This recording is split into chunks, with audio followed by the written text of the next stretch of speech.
what's wrong and why you never said you felt that way.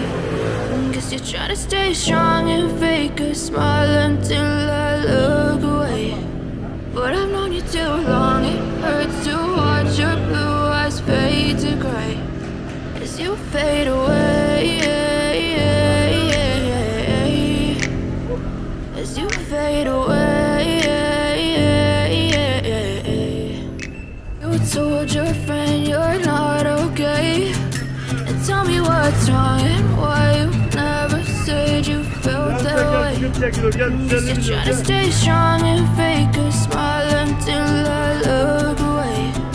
But I've known you too long, it hurts to watch your blue eyes fade to gray as you fade away, as you fade away, as you fade away.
Gel gel bugün çekiliyor gel 150 milyon gel.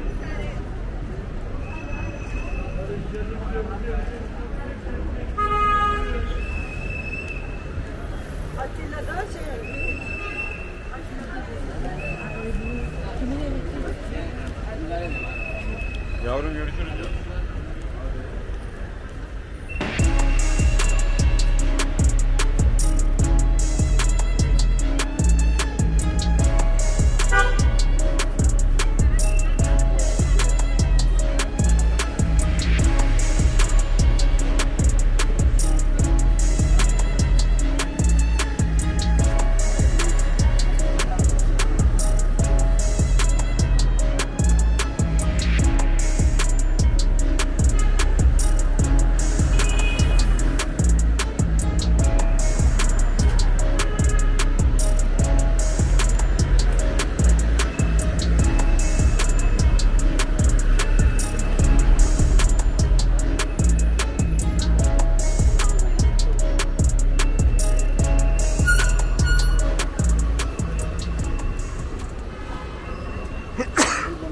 sağ olun.